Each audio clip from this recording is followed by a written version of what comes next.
A very good evening and welcome to all of you.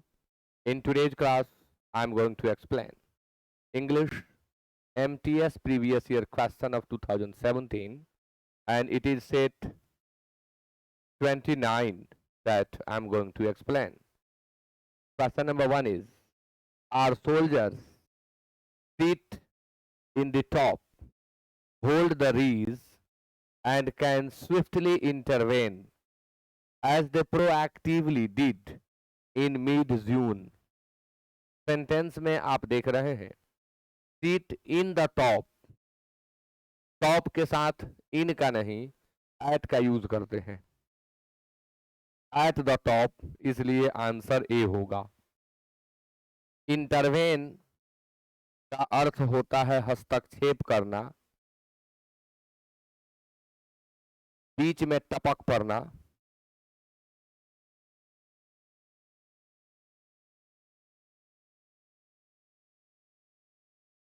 Interfere और सुपरवेन इसका synonym होता है।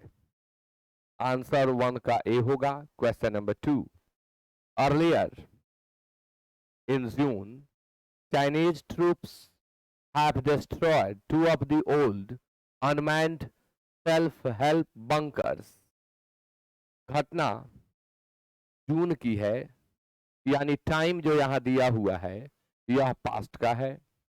यदि पास्ट का कोई टाइम दिया गया हो तो हम प्रेजेंट परफेक्ट टेंस यूज नहीं कर सकते, इसलिए हमें हैव हटाना होगा। आंसर डी होगा। Question number 3. The unit is comparatively dash to install the chip to operate. शब्द आप यहाँ comparatively देख रहे हैं। comparatively, relatively, less, very के बाद हमेशा पॉजिटिव डिग्री का प्रयोग करें। इनके बाद कॉम्परेटिव डिग्री देकर एग्जामिनेशंस में एरर्स और सेंटेंस इंप्रूवमेंट पूछे जाते हैं। The weather is comparatively better today, यह बिल्कुल गलत है। The weather is comparatively good today. Comparatively के बाद पॉजिटिव डिग्री यानी इजी का हमें प्रयोग करना होगा। The unit is comparatively easy to install and cheap to operate. Install करना बहुत आसान है और ऑपरेटिंग भी इसका बहुत चीप है, सस्ता है। आंसर बी होगा। Question number 4, Rohan and Sohan brothers, but the dash is very, यहां टाइप मिस्टेक है, आर होगा। Rohan and Sohan are brothers but the dash is very poor, later farther further later. Answer D होगा। लेटर टाइम को denote करता है, इसका अर्थ होता है बाद में। फार्दर मीन्स होता है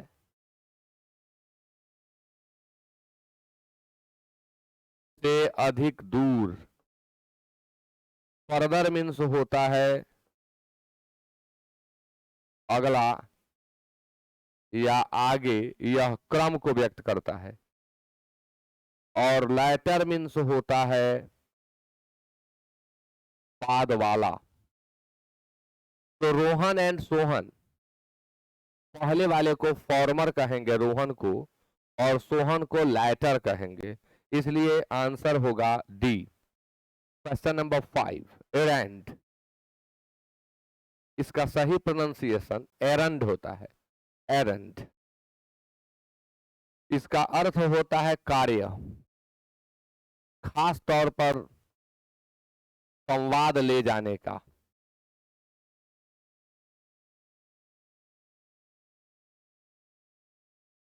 मैसेज ले जाने के काम को एरंड कहते हैं, या जाकर मैसेज ले आने के काम को भी हम एरंड कहते हैं। वैकेशन, छुट्टी,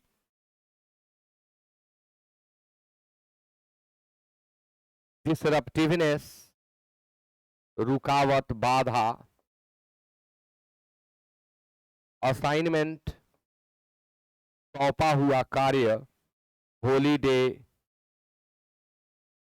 छुट्टी का दिन।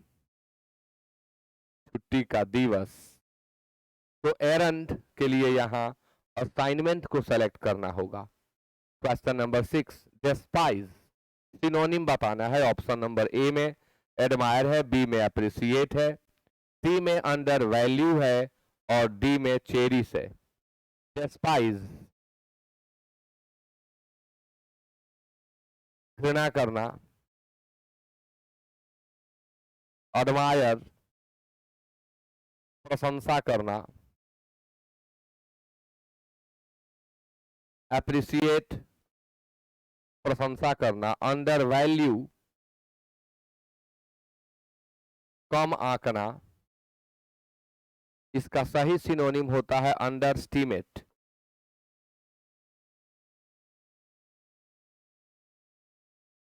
चेरिश लालन पालन करना। डेस्पाइज का हमें सिमिलर वर्ड देना है, तो एडमायर, एप्रिसिएट और चेरिश दे नहीं सकते। नेगेटिव सेंस का एक ही वर्ड है अंडर वैल्यू, इसलिए हम यही सेलेक्ट करेंगे। क्वेश्चन नंबर 7 आपके सामने शब्द हॉरिड है। हॉरिड मीन्स होता है भयानक।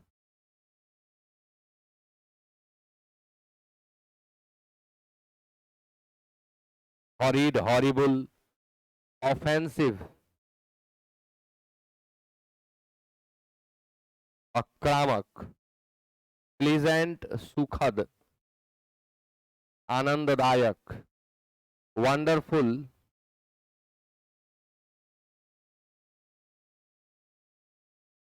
आश्चर्यजनक और डिलाइटफुल आनंददायक या रुचिकर। प्लीजेंट का सिनोनिम डिलाइटफुल होता है। हॉरिड का सिनोनिम ऑफेंसिव होगा। ऑफेंसिव आक्रामक, भयानक, इसलिए आंसर 7 का ए होगा। क्वेश्चन नंबर 8, शब्द है एक्सट्रीम। अपोजिट वर्ड बताना है। ए में माइल्ड है, बी में हाईएस्ट है, सी में मैक्सिमम है और डी में सुप्रीम है। एक्सट्रीम मीन्स अत्यंत होता है, बहुत अधिक होता है एक्सट्रीम।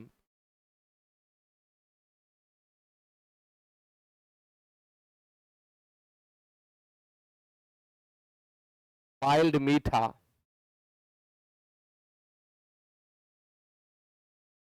मधुर। हाईएस्ट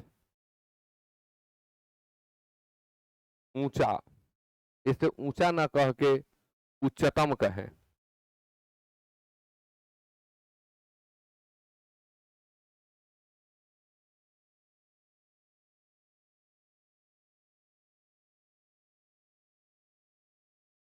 उच्चतम मैक्सिमम,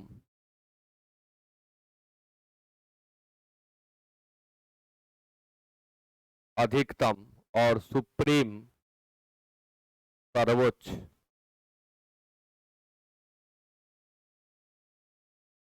एक्सट्रीम अत्यंत, इसका अपोजिट वर्ड माइल्ड होगा। एक्सट्रीम लास्ट पॉइंट को बताता है। माइल्ड यानी मॉडरेट। माइल्ड का सिनोनिम मॉडरेट होगा, सॉफ्ट होगा, लेनियंट होगा। Question number 9, miserable. कई बार मिजरेबल शब्द आया जब से मैं इस बुक को एक्सप्लेन कर रहा हूं। मिजरेबल कष्टदायक और दयनीय। ज्वाफुल आनंददायक, आनंद से भरा हुआ। एगोनाइज्ड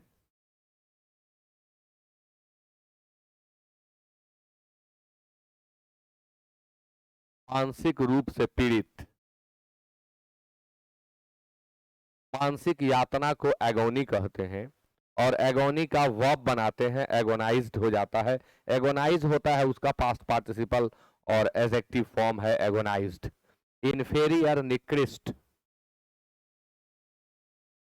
घटिया और पेनीलेस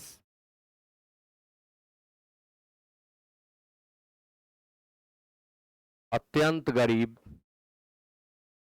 फूटी कौड़ी जिसके पास ना हो। इन्फेरियर से ग्रामर का एक पॉइंट है, क्या है आप लोग कमेंट करके बताएं। इन्फेरियर का यूज करते समय ग्रामर के किस रूल का हमें ध्यान रखना होता है, आप लोग कमेंट करेंगे। मिजरेबल का हमें बताना है अपोजिट वर्ड, तो मिजरेबल का अपोजिट वर्ड ज्वाफुल होगा। कष्टदायक स्थिति और आनंददायक स्थिति। Inferior, superior, anterior, posterior, prior, senior और जूनियर, ये IOR से अंत होने वाले कुछ एडजेक्टिव्स हैं जिनका कभी भी हम फॉर्म चेंज नहीं करेंगे, अर्थात इनके पहले हम मोर और मोस्ट का प्रयोग नहीं करेंगे और इनके बाद दैन का नहीं टू का प्रयोग करते हैं। ये हैं कॉम्परेटिव, बट इनका सेंस चेंज नहीं होता है, कभी भी इनके फॉर्म में परिवर्तन नहीं किया जाता, ये जैसे हैं वैसे ही रहेंगे, इनके डिग्री को न बदला जाए। तो 9 का आंसर ए होगा। Question number 10, lucid. Lucid means होता है सुबोध, जिसका बोध बहुत सरल तरीके से हो जाए वह ल्यूसिड होता है। सुगम, सुबोध, जो आसानी से बोध में आ जाए, जो समझ में आसानी से आ जाए, उसे हम ल्यूसिड कहते हैं। एक्सप्लिसिट, व्यक्त, स्पष्ट, क्रिस्टल क्लियर, व्यक्त या स्पष्ट, बिल्कुल स्पष्ट, वेग, अस्पष्ट, अंडरस्टैंडेबल, समझने योग्य, जो आसानी से समझ में आ जाए वह ल्यूसिड है, जिसका हमें सेंस मिल जाए वह ल्यूसिड है, और जिसका हमें सेंस ही ना मिले, जो अस्पष्ट हो, वह वेग है, एम्बिग्यूअस है, अनक्लियर है। Question number 11, on all hands, यह एक इडियम है और इसका मीनिंग बताना है आपको। ए में रेयरली है, बी में ओकेजनली है, सी में एवरीवेयर है, डी में फ्रीक्वेंटली है। रेयरली मीन्स होता है ना के बराबर, रेयरली मात्रा को जब व्यक्त करता है तब इसका अर्थ ना के बराबर होता है। फ्रीक्वेंसी को भी रेयरली व्यक्त करता है, यह एडवर्ब ऑफ क्वांटिटी का भी काम करता है, एडवर्ब ऑफ फ्रीक्वेंसी का भी काम करता है। ऑन ऑल हैंड्स का अर्थ होता है सर्वत्र, इट मीन सभी जगह, जो सभी जगह फैला हुआ हो, एवरीवेयर। ओकेजनली यानी कभी कभी, समटाइम्स इसका सिनोनिम होता है ओकेजनली का। एट टाइम्स मीन्स भी होता है कभी कभी। फ्रिक्वेंटली मीन्स होता है बार बार। एवरीवेयर मीन्स होता है सर्वत्र, और रेयरली मीन्स होता है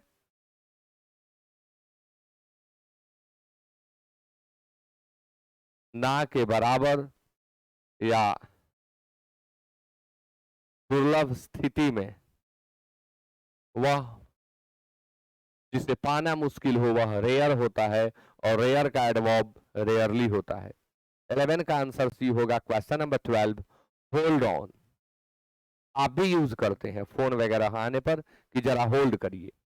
होल्ड ऑन, थोड़ी देर के लिए प्रतीक्षा करना, तो to wait for a short time. 12 का आंसर ए होगा।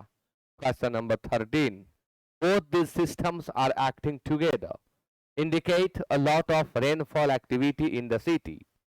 ये दोनों सिस्टम्स एक साथ कार्य कर रहे हैं, यह इंडिकेट करते हुए कि सिटी में बहुत अधिक रेनफॉल की एक्टिविटी है। यह इंडिकेट करते हुए, यानी यहां पर इंडिकेट के जगह पर इंडिकेटिंग चाहिए, प्रेजेंट पार्टिसिपल, करते हुए को यह व्यक्त कर रहा है, और यहां आंसर 13 के बी में दिया हुआ है। 14, there was also a single fall in Bandra following the heavy rains. Following the heavy rains, there was also a single fall. Single fall, single falling, single signal fault, signal failure, या this is the correct answer. Signal failure है बांद्रा में भारी बारिश होने के बाद के पश्चात। आंसर सी होगा। Question number 15, belonging to long past को वन वर्ड में बताना है। बिलोंगिंग टू लॉन्ग पास्ट यानी जो बहुत पुराने समय से ताल्लुकात रखे उसे क्या कहते हैं? एंशियंट, मीन्स होता है प्राचीन। कोएफिशिएंट गुणक मैथमेटिक्स में यूज होने वाली यह चीज है। परसिस्टेंट लगातार, जो लगातार कायम रहे, परसिस्टेंट कहलाता है। एम्बियंट, एम्बियंस शब्द का यह एडजेक्टिव है। एम्बियंस मीन्स होता है माहौल। एटमॉस्फेयर एम्बियंस का सिनोनिम होता है। एम्बियंट चारों तरफ से घेरे हुए, इसे हम कहेंगे एम्बियंट। एम्बियंट हमारा एम्बियंस यानी हमारे इर्द गिर्द का माहौल, और इसी का एडजेक्टिव होता है एम्बियंट। तो बिलोंगिंग टू लॉन्ग पास्ट के लिए एंशियंट होगा। 15 का आंसर ए।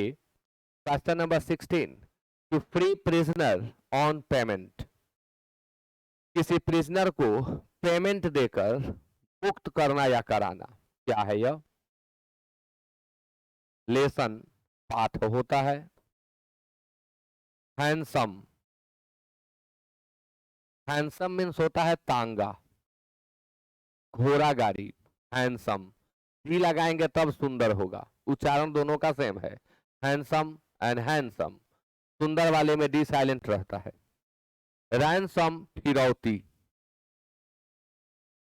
क्रिमिनल से छुड़ाने के लिए, किडनैपर से किसी व्यक्ति को छुड़ाने या मुक्त कराने के लिए जो राशि दी जाती है उसे हम कहते हैं रैंसम। जेटिसन, त्याग देना, छोड़ देना, अपने अधिकार को छोड़ देना, त्याग देना, जेटिसन कहलाता है। तो आंसर होगा रैंसम।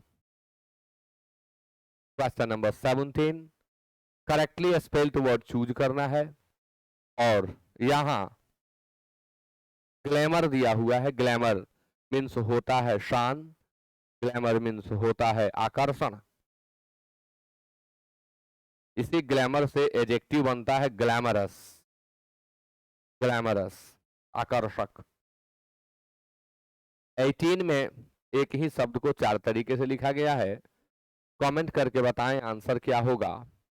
शब्द है प्रोनंसिएशन, प्रोनंसिएशन, आंसर होगा बी। अर्थ होता है उच्चारण। Question number 19, I was of the family as a member accepted by John। यह अरेंजमेंट है, आपको अरेंज करना है इसे। तो आई वॉज के बाद V3 चाहिए ना, तो I was accepted by John किस रूप में? तो as a member of the family, family के मेंबर के रूप में मुझे जॉन के द्वारा एक्सेप्ट किया गया।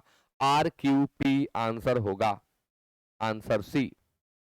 Question number 20, oath is considered, considered के बाद या तो एज लगाते हैं, नहीं तो 2 + V1 लगाते हैं।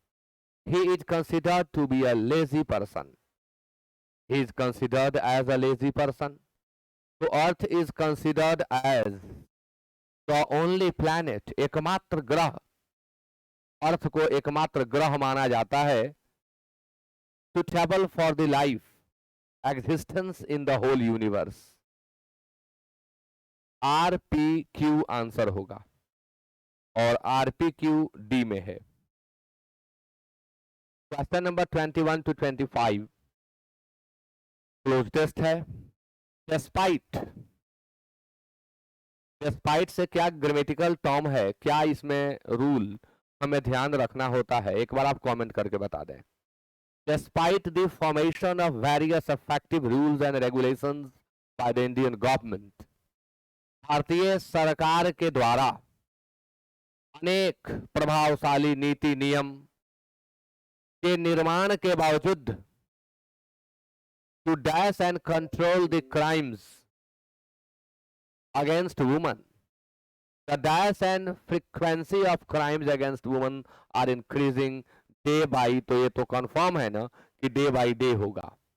यानी सरकार बहुत कोशिश कर रही है, प्रभावशाली नीति नियम कानून बना रही है, फिर भी Indian government to dash and control, क्या करने के लिए? औरतों के विरुद्ध जो अत्याचार अपराध हो रहे हैं उसे कंट्रोल करने के लिए। तो government to dash and control, and के बाद कंट्रोल है तो वैसा ही सब चाहिए, कडल, हैंडल, ड्विंडल और फिडल। अब क्या करना है? हैंडल करना है, क्योंकि कडल मीन्स होता है आलिंगन करना, प्रेम पूर्वक गले लगाना, ये तो यहां होगा नहीं। ट्विंडल मीन्स होता है घटाना, हैंडल मीन्स होता है संभालना, हैंडल मीन्स होता है कंट्रोल करना। तो आंसर बी होगा। The dash and frequency of crime against women are increasing. इस प्रयास के बावजूद भी डैश और फ्रीक्वेंसी औरतों के विरुद्ध हुए अपराध की इंक्रीज ही कर रही है। तो क्या एक तरफ तो संख्या है, दूसरी क्या है? Distance, number, reason, anywhere. तो संख्या कैसे हो जाएगी? ओ, फ्रीक्वेंसी है, तो फ्रीक्वेंसी है तो इसके साथ नंबर यूज होगा। Number and frequency of crimes, एक तो क्राइम की संख्या बढ़ी हुई है और दूसरी इसकी फ्रीक्वेंसी भी बढ़ गई है। यानी पहले इतनी जल्दी जल्दी क्राइम्स नहीं होती थी, अब जल्दी जल्दी क्राइम्स हो रही हैं औरतों के विरुद्ध। डे बाई डे होगा 23 में, वो तो पहले ही से दिख रहा है कि डे बाई डे। अब day by evening, day by night, day by morning नहीं होता है, डे बाई डे होता है। It has dashed the confidence level of women for safety in their own country.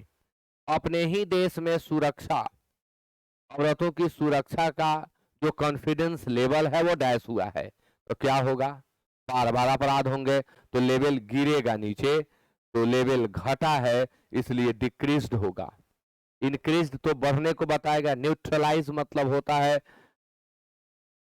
शून्य कर देना, उदासीन बना देना। न्यूट्रल का वर्ब बनाते हैं तो न्यूट्रलाइज हो जाता है। इनिशिएट श्री गणेश करना या आरंभ करना।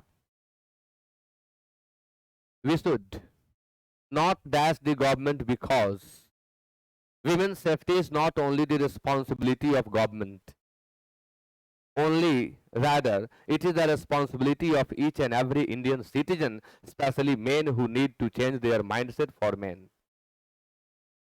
कहा जा रहा है कि हम सरकार को ही इसका आरोप नहीं लगा सकते, इसके लिए हम पुरुष भी जिम्मेवार हैं। हमें भी अपने औरतों के प्रति माइंडसेट को, यहाँ वीमेन होना चाहिए, औरतों के प्रति अपने माइंडसेट को चेंज करना होगा। हम हर नागरिक का यह कर्तव्य है। सरकार को ही सिर्फ ब्लेम करने से कुछ होने वाला नहीं है। शब्द है रीनेम, बीकेम, आप जानते हैं। इनफ्लेम मतलब होता है लपट उत्पन्न कर देना या गुस्से में ला देना। इनफ्लेम, फ्लेम से बनता है। इसी के साथ सेट 29 कंप्लीट हुआ। Thank you so much for being with me till the end of the class and good night.